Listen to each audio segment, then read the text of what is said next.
Saya Monica Tias Mawarni dari kelas 11 IPA 2 absen 25. Di sini saya akan menjelaskan tentang difusi dan osmosis. Pertama kita bahas difusi dulu. Pengertian dari difusi adalah perpindahan zat padat, cair maupun gas dari larutan berkonsentrasi tinggi atau hipertonis ke larutan yang berkonsentrasi rendah atau hipotonis melalui membran plasma ataupun tidak, sehingga konsentrasi larutan tersebut sama atau isotonis. Difusi dibedakan menjadi dua, yaitu difusi sederhana dan difusi terbantu. Difusi sederhana, misalnya molekul gula akan menyebar ke seluruh volume air di gelas meskipun tanpa diaduk.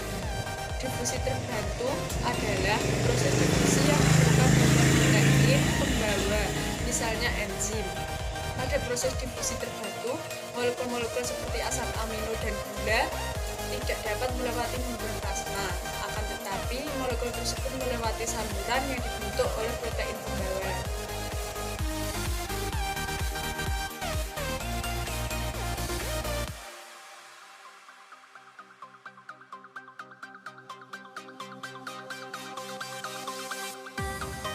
Difusi yang membuat teh menggunakan teh celup.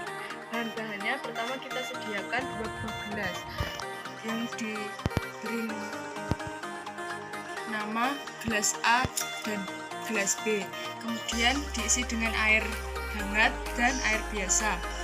Dan kemudian ada 2 cat celup dan juga stopwatch. Kemudian kita masukkan teh celupnya ke dalam masing-masing gelas dan kita tunggu dengan menyalakan stopwatch sampai 5 menit pertama.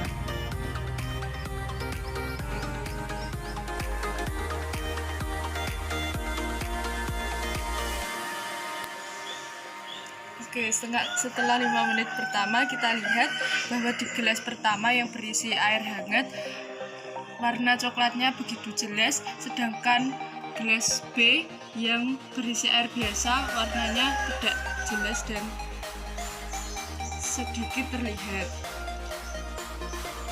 Dan setelahnya kita mulai 5 menit kedua.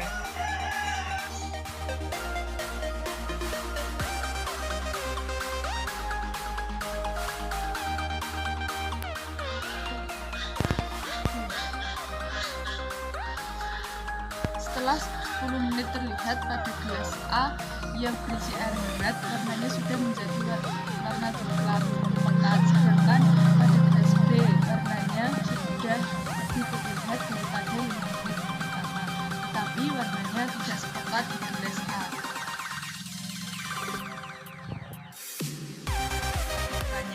Faktor yang mempengaruhi proses difusi yaitu suhu.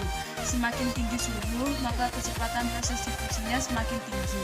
Begitupun sebaliknya, semakin rendah suhu, maka kecepatan proses difusinya semakin lambat.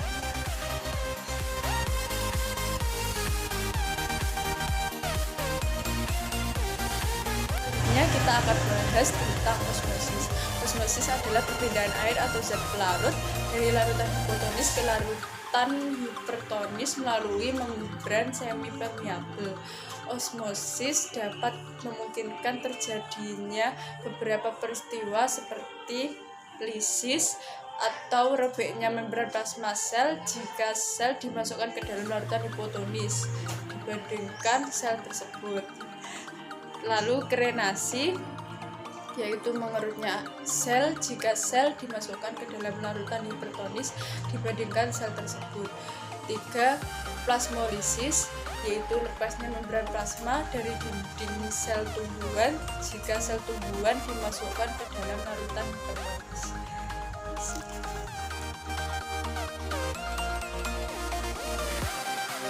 Kentang terlihat di sini kurang lebih 4,5. Sekarang kentang yang kedua. Yang kedua terlihat diameternya kurang lebih juga 4,5. Kentang pada masing-masing gelas.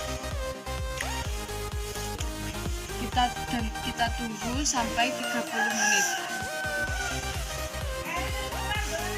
Oke, Tisung.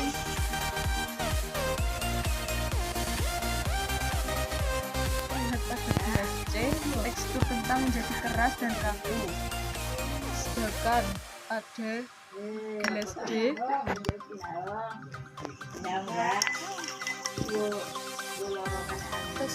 tekstur kentang menjadi lunak. Dan mari kita ukur diameter kentangnya. Pada gelas C, ukurannya cup 4,5 cm, sedangkan pada gelas D ukurannya menyusut menjadi 4 cm.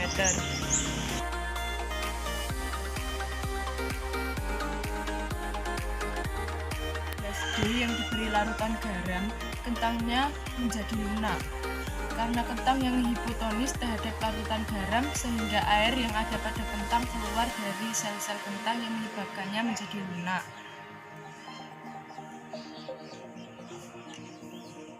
Sedangkan kentang pada air di gelas C yang tidak diberi garam atau air biasa terlihat keras dan kaku.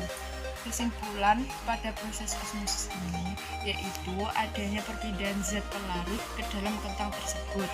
Sekian yang dapat saya sampaikan. Jika ada kurang lebih kata, saya mohon maaf. Terima kasih. Wassalamualaikum.